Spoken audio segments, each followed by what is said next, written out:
Welcome back to my YouTube channel. I hope सब अच्छे होंगे, सही होंगे, स्वस्थ होंगे। तो आज की वीडियो में हम बात करते हैं स्पिरिचुअलिटी को लेके, ठीक है। लॉ ऑफ अट्रैक्शन को लेके हर वीडियो में बात करते हैं, वाइब्रेशन को लेके हर एक वीडियो में बात करते हैं। आज कुछ नया डिस्कस करते हैं, ठीक है, जो है स्पिरिचुअलिटी को लेके।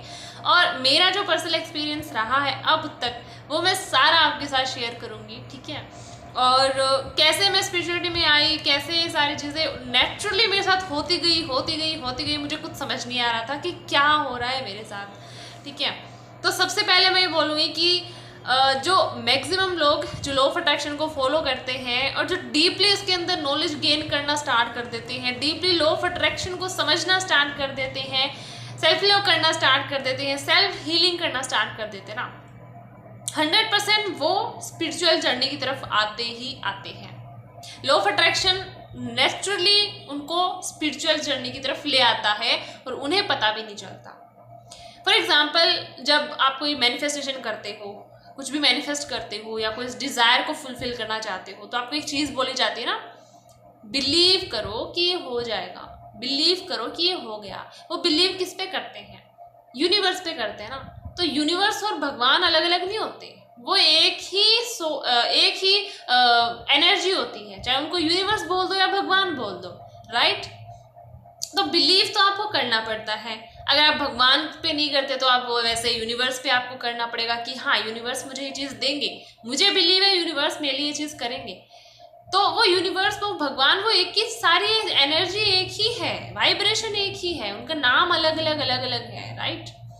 वो अपने हिसाब से जिनको जो अच्छा लगता है वो उनको वो बोलते हैं, ठीक है। तो आपको बिलीव तो रखना ही होता है, चाहे अगर आप ज़्यादा भगवान पे बिलीव नहीं भी करते हो तो भी आप लॉ ऑफ अट्रैक्शन में जब आते हो, चीज़ों को मैनिफेस्ट करना स्टार्ट करते हो, तो आपको यही बोला जाता है ना कि बिलीव रखो, आस्क, बिलीव एंड रिसीव, ठीक है। आस्क, बोलो क्या चाहिए, उसके बाद में बिलीव करो उस चीज़ पे। तो यूनिवर्स पे बिलीव करना होता है ना। तो नेचुरली आप यहाँ तक तो आ ही जाते हो ना स्पिरिचुअल जर्नी में। अब बात करते हैं पर्सनली मैं कैसे आई इसके अंदर, क्या क्या मेरी लाइफ में चेंजेस भी हुए, मैं आपको वो बताती हूँ।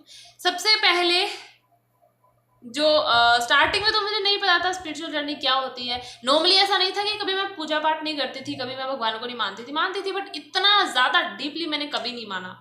I mean, हाँ, पूजा वगैरह करती थी, मतलब ये सारी चीज़ें करती थी, बट ऐसा कभी मौका नहीं मिला कि मैं भगवत गीता के अंदर भी डीपली चली जाऊंगी। मतलब मेरा माइंडसेट ऐसा था पहले कि भगवत गीता एंड ऑल ये सारी चीज़ें ना बुढ़ापे में पढ़ी जाती है, पंडित वगैरह होता है वो इसका ना पाठ करते हैं, हमारे काम की चीज़ नहीं होती। ये मेरा माइंडसेट था, ठीक है। ये माइंडसेट मेरा चेंज हुआ स्पिरिचुअल जर्नी में आने के बाद, जो मैंने भगवत गीता एक बार तो पढ़ भी ली, दोबारा से स्टार्ट मैंने कर रखी उसको।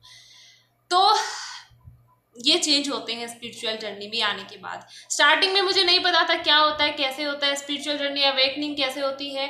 तो मैं भी नॉर्मली लॉ ऑफ अट्रैक्शन में जो आता है तो टेक्निक्स वगैरह यूज़ करते हैं, मैं भी टेक्निक्स वगैरह यूज़ करने लग गई। मैं भी चीज़ों को इंस्टेंटली मैनिफेस्ट करना चाहती थी, तो मैं भी वही करती थी। लेकिन बाद में धीरे धीरे मेरे जो सामने जो सेल्फ लव का चैप्टर जब खुला, सेल्फ लव क्या होता है, सेल्फ हीलिंग क्या होती है, खुद को हील करना क्या होता है, उसके बाद मैंने खुद पे काम करना स्टार्ट कर दिया, खुद को हील करना स्टार्ट कर दिया, ठीक है। मेडिटेशन करना स्टार्ट कर दिया। एक तरह से जब हम मेडिटेशन करते हैं तो ऑटोमेटिकली स्पिरिचुअल जर्नी वहीं से स्टार्ट हो जाती है, ठीक है। 90% आपका काम वही हो जाएगा जब आप मेडिटेशन करना स्टार्ट करोगे। आपको छोटे छोटे इंट्यूशंस आना स्टार्ट हो जाएंगे, छोटे छोटे आपको इम्पल्स आना स्टार्ट हो जाएंगे ना चीज़ों को लेके।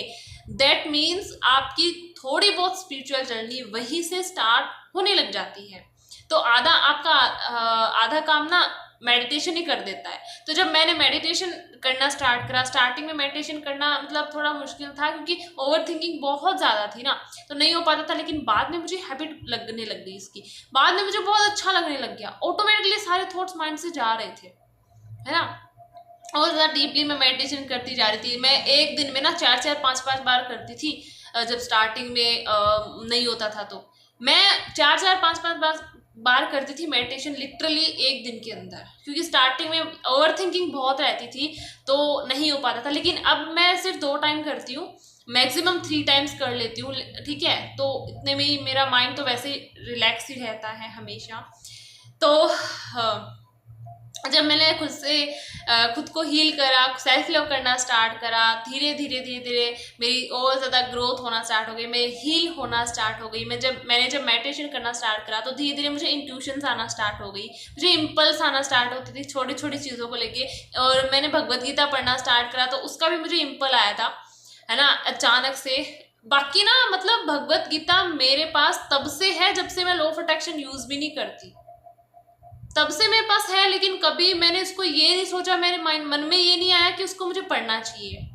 मेरे आसपास वो रहती थी हमेशा, उधर से उठाकर उधर रख देती थी, इधर से उठाकर उधर रख देती, बट कभी माइंड में ये चीज़ नहीं आया कि उसको पढ़ना चाहिए मुझे, है ना। वो बाद में धीरे धीरे जब मैं मेडिटेशन के अंदर और ज़्यादा स्ट्रॉन्ग होना स्टार्ट हो गई ना, वो इम्पल मुझे मेडिटेशन के करने टाइम ही मुझे आया कि मुझे भगवद गीता पढ़ना स्टार्ट करना चाहिए। मैंने उसको पढ़ना स्टार्ट करा। उससे पहले तो मैं लॉ ऑफ अट्रैक्शन को अच्छे से मैंने समझ लिया था, उसके बाद मैंने उसको पढ़ना स्टार्ट करा, ठीक है। उसके बाद मेरी लाइफ में आए लड्डू गोपाल जी। जब मैंने भगवद गीता मैंने पढ़ लिया, उसके बाद मेरी लाइफ में लड्डू गोपाल जी आ गए, कान्हा जी, ठीक है। उनसे मैं आपको फिर कभी मिलवाऊंगी, ठीक है, दूसरी वीडियो में कभी, और उन्होंने चाहा तो ज़रूर मिलवाऊंगी। तो मतलब बाद में मैंने उनसे अपना कनेक्शन बना लिया, वो मेरी लाइफ में आए तो अब तो और ज़्यादा मुझे बहुत अच्छा लगता है। और उनका भी मुझे इम्पल्स आया था, वो स्टोरी मैं कहीं भी और उनके साथ ही मैं आपकी वो स्टोरी शेयर करूँगी कि उनका मेरी लाइफ में कैसे वेलकम हुआ, ठीक है। तो उसके बाद मैं अब बताती हूँ कि मेरी लाइफ में चेंजेस क्या हुए। सबसे बड़ा चेंज मैं खुद पे थोड़ा बहुत हाँ, सबसे बड़ा जो मेन चेंज है वो तो ये होता है कि हमें एंजल नंबर बहुत ज़्यादा दिखते हैं, है ना। मुझे भी दिखने लगे, स्टार्ट में भी दिखते हैं, एंजल नंबर्स बहुत ज़्यादा दिखते हैं। जो स्पिरिचुअल जिनकी अवेकनिंग होती है ना, जो यूनिवर्स से कनेक्ट हो जाते हैं डायरेक्टली, है ना, उस टाइम है ना एंजल नंबर बहुत दिखते हैं। मुझे एंजल नंबर दिखना बहुत ज़्यादा स्टार्ट हो गई थी। मैं मतलब कभी मुझे पता नहीं था एंजल नंबर्स होते क्या हैं, क्या होते हैं, कैसे होते हैं। लेकिन बाद में जब मैंने भी सर्च करा तो मुझे पता चला कि ये एंजल नंबर होते हैं। यूनिवर्स हमको सपोर्ट करते हैं, गाइड करते हैं हर एक चीज़ पे। तो नॉर्मली उनको देखती थी, थैंक यू बोल देती थी, बस इतना सोचती थी कि हाँ अब मैं यूनिवर्स से कनेक्ट हो गई हूँ, बस। उससे ज़्यादा मैं कुछ अब नहीं सोचती थी कि मेरी मैनिफेस्टेशन फुलफिल हो रही है या कौन सी मैनिफेस्टेशन होगी, कब होगी, मैं कुछ भी नहीं सोचती थी। नॉर्मली मैं थैंक यू बोलती थी और उनको ग्रेटफुल एक्सप्रेस करती थी कि थैंक यू मुझे आपसे कनेक्ट करने के लिए, बस। उसके बाद मेरे खाने पीने में चेंजेस आना स्टार्ट हो गए। सब पहले मैं मतलब जंक फूड खाती थी, ऐसा नहीं था मैं नहीं खाती थी, जंक फूड मैं खाती थी, कौन नहीं खाता। और हमारी जो एज होती है ना, मतलब टीनेज या थोड़ी यंग एज होती है, उसमें तो फास्ट फूड खाने का कितना ज़्यादा मन करता है, राइट। तो मेरे खाने में चेंजेस आना स्टार्ट हो गए। एंड ये बोला जाता है कि जो स्पिरिचुअलिटी में आ जाते हैं ना, उनका जो खाना पीना है वो इतना नॉर्मल हो जाता है, उनको ज़्यादा वो पसंद नहीं आता। तो आज की जो मेरी बताऊँ, मुझे बिल्कुल ही फास्ट फूड से ना हेट ही हो गई है, लिटरली मैं बता रही हूँ। मतलब मुझे हेट हो गई, बिल्कुल भी नॉर्मल सा खाना होता है ना, वो मैं खा के इतना अच्छा फील होता है मुझे, मैं बिल्कुल भी खाना पसंद नहीं करती। ये चेंज मेरी लाइफ में आया। मैंने खुद पे और ज़्यादा ध्यान देना स्टार्ट कर दिया। ऐसे आध्यात्मिक किताबें पढ़ना मैंने बहुत ज़्यादा स्टार्ट कर दी, भगवद गीता मैंने पढ़ना स्टार्ट कर दिया। एंड सारी चीज़ें जो मेरे इनर सेल्फ में तो इतनी ज़्यादा शांति, जैसे बोलते हैं ना कि अगर किसी इंसान को ना पैसा हो, अगर किसी इंसान के पास पैसा है, गाड़ी है, बंगला, सब कुछ है, लेकिन उसके मन में अगर शांति नहीं है तो वो पैसा कुछ नहीं कर सकता, वो गाड़ी, वो बंगला कुछ नहीं कर सकता, राइट। तो वही चीज़ है, शांति होना बहुत ज़रूरी होता है। मन एकदम शांत हो, मन रिलैक्स हो, हमारा मन एकदम मतलब रिलैक्स हो, हम सारी चीज़ों से मतलब एकदम सुखी जो लाइफ होती है वो हमारे पास अगर हो ना, तो पैसा, गाड़ी, बंगला चाहे कुछ भी ना हो, हम अपना लाइफ ना इजीली स्पेंड कर सकते हैं। तो वो चीज़ मेरे साथ है, जो शांति होती ना, वो मतलब बहुत है। माइंड में ऑटोमेटिकली कोई थॉट आता ही नहीं है। मैं 2 टाइम मेडिटेशन कर लूँ मैक्सिमम, कभी कभी ऐसा होता है मैं 1 टाइम ही मेडिटेशन कर पाती हूँ। तो 1 टाइम मेडिटेशन करने पर भी मुझे हमेशा पूरे दिन में चार्ज रहती हूँ, पूरे दिन एनर्जेटिक रहती हूँ। और एक और चीज़ मैं बताती हूँ, मैं कभी सुबह जल्दी नहीं उठती थी, कभी नहीं उठती थी जल्दी। मैं जल्दी उठती भी नहीं, कभी नहीं उठती थी मैं जल्दी। मैं भी 7 बजे 8 बजे तक सोती रहती थी, है ना। घर वाले बोलते रहते थे उठ जाओ उठ जाओ उठ जाओ, मैं कभी नहीं उठती थी। लेकिन अब मैं 4 बजे, मुझे ऐसे ही मतलब मुझे अलार्म लगाने की भी ज़रूरत नहीं पड़ती है, ऐसे ही मुझे ना मतलब मैं उठ जाती हूँ 4 बजे। एंड कभी लिटरली कभी मैं 4 बजे नहीं उठती थी। मैं मतलब मैं बताऊँ अपनी स्कूल लाइफ में कभी 4 बजे उठ के पढ़ती नहीं थी। मैं रात को ही जितना होता था पढ़ती थी, उसके बाद मैं सोती थी। सुबह कभी उठ के मैं नहीं पढ़ती थी, कभी नहीं पढ़ा मैंने सुबह उठ के। एंड अब मेरे इतना चेंजेस आया मेरी लाइफ में स्पिरिचुअलिटी की वजह से कि मैं सुबह जल्दी उठना मैंने स्टार्ट कर दिया है। ऑटोमेटिकली वो सारी चीज़ें हो गई, है ना। स्टार्टिंग में थोड़ा 1 दिन 2 दिन थोड़ा सा मुश्किल हुआ था, लेकिन बाद में वो मेरी हैबिट बन गई। फिर मॉर्निंग में मेडिटेशन करना, मॉर्निंग में उस व्यू को देखना, मॉर्निंग में ग्रैटिट्यूड करना, ग्रैटिट्यूड वॉक करना, वो सारी चीज़ें, मेरा पूरा शेड्यूल इतना ज़्यादा चेंज हो गया। मेरे घर वाले भी सच में इतने ज़्यादा वो उनको भी लगता है कि ये क्या हो गया इसके साथ, इतने आजकल इतनी चेंज कैसे हो गई, इसके रहने का तरीका, इसके खाने का तरीका, इसके जल्दी उठ जाती है, मतलब ओके। वो कभी कभी बोल भी देते हैं मुझे क्या हो गया ऐसा, मतलब कितनी चेंज कैसे हो गई। मैं खुद इतनी ज़्यादा मतलब वो हूँ, सरप्राइज्ड हूँ कि मैं इतनी चेंज कैसे हो गई, मेरे अंदर इतने चेंज कहाँ से आ गए। मतलब लाइफ में पहले कोई बोलते ना डिसिप्लिन नहीं था, कोई डिसिप्लिन नहीं था, खाने का, पीने का, सोने का। जब मन आता था सोते हैं, जब मन आता है उठते हैं, जब जो मन आता है खाते हैं, आगे जो बड़ा है सब कुछ खा लेते हैं। मतलब पहले वो लाइफ ही थी। बट स्पिरिचुअलिटी को की वजह से, मेनली लॉ ऑफ अट्रैक्शन की वजह से भी है, लेकिन मेन चीज़ स्पिरिचुअलिटी की वजह से मेरी लाइफ में इतने सारे चेंजेस हुए हैं। लाइफ एकदम डिसिप्लिन हो गई, मतलब डिसिप्लिन आ गया लाइफ में। और अगर लाइफ में डिसिप्लिन आ जाता है ना तो लाइफ इतनी मतलब मज़ेदार हो जाती है। वो चीज़ मैं फील कर सकती हूँ।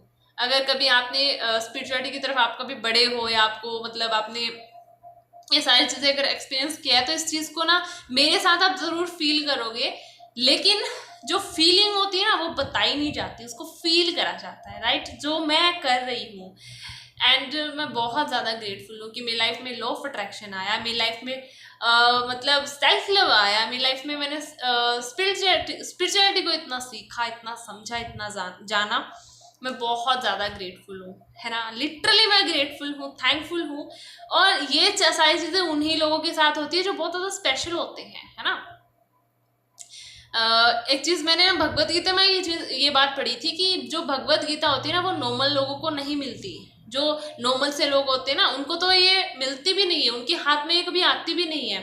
जो पहले मैं थी नॉर्मल, पहले मैं बिल्कुल नॉर्मल थी, मेरे आसपास पड़ी रहती थी, कभी माइंड में ये नहीं आया कि उसको पढूं, मैं उसको कभी मतलब खोल के भी नहीं देखती थी। उस टाइम मेरा डिवाइन टाइम शायद नहीं आया था, बट अब मेरा डिवाइन टाइम आया है, तो उसको मैंने एक बार पढ़ के दोबारा स्टार्ट कर दिया, ठीक है। तो ये मेरी स्पिरिचुअल जर्नी है। छोटे छोटे चेंजेस मेरी लाइफ में हुए सिर्फ और सिर्फ स्पिरिचुअलिटी की वजह से। और मैं अपने लड्डू गोपाल से भी आपको मिलवाऊंगी, फिर कभी वीडियो में मिलवाऊंगी। उनकी जो स्टोरी है ना मेरी लाइफ में आने की, वो भी मैं आपको सुनाऊंगी, ठीक है। तो हाँ, बहुत अच्छा लगता है स्पिरिचुअलिटी में। और ये नहीं होना चाहिए कि हमारी एज छोटी है तो छोटी एज में ये सारी चीज़ें, छोटी एज से अगर हम ये सारी चीज़ें स्टार्ट कर देते हैं ना तो आगे की जो ज़िंदगी होती है, आगे की जो लाइफ होती है ना वो ईजी हो जाती है ना। और दूसरी चीज़, जब हम लॉ ऑफ अट्रैक्शन को और स्पिरिचुअलिटी को मिक्स करके उसको फॉलो करना स्टार्ट कर देते हैं ना तो लाइफ और ज़्यादा ईजी हो जाती है। जहाँ सिर्फ और सिर्फ पॉजिटिविटी होती है, नेगेटिविटी 1% भी नहीं बचती, ठीक है। यूनिवर्स पे पूरा बिलीव हो जाता है, भगवान पे पूरा बिलीव हो जाता है, राइट। तो हाँ, इसको फॉलो करना चाहिए, ठीक है। और ये मेरे सारे पर्सनल एक्सपीरियंस थे। आई होप वीडियो अच्छी लगी होगी, लंबी हो गई थोड़ी सी, बट आई होप वीडियो अच्छी लगी होगी। इस वीडियो में इतना ही, मिलते हैं अगले वीडियो में, तब तक के लिए take care. Thank you so much मुझे सुनने के लिए, थैंक यू।